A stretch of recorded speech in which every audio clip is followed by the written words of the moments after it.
America में हो रहे मिड टर्म इलेक्शन यानी मध्यावधि चुनाव को लेकर सरगर्मियां तेज हैं। इस चुनाव पर अमेरिका के साथ साथ पूरी दुनिया की नजर बनी हुई है। मध्यावधि चुनाव सत्तारूढ़ जो बाइडेन के साथ साथ डोनाल्ड ट्रंप के लिए भी एक अग्नि परीक्षा है।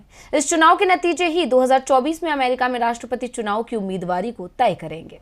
दुनिया के सबसे ताकतवर देश अमेरिका में मध्यावधि चुनाव हो रहे हैं, जिसमें लाखों अमेरिकी हिस्सा ले रहे हैं। 50 राज्यों के 435 सीटों पर मतदान हो रहा है। इसमें बहुमत के लिए 218 सीटें चाहिए। चुनाव में अगर रिपब्लिकन पार्टी की जीत होती है तो 3 जनवरी 2023 से 3 जनवरी 2025 तक देश की संसद के सभी फैसले उनके हाथ में रहेंगे।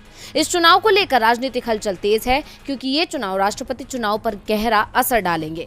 दरअसल ये चुनाव हर 2 साल में होते हैं और जब वो राष्ट्रपति के 4 साल के कार्यकाल के आधे हिस्से में आते हैं तो उन्हें मध्यावधि कहा जाता है। इसमें मुख्य रूप से प्रतिनिधि सभा और अमेरिकी सीनेट के नियंत्रण के लिए मुकाबला होता है। सदन और सीनेट दोनों को मिलाकर करीब 500 सीटों के लिए 1200 से ज्यादा उम्मीदवार मैदान में हैं। डेमोक्रेट वर्तमान में राष्ट्रपति पद के साथ साथ कांग्रेस के दोनों कक्षों को नियंत्रित करते हैं।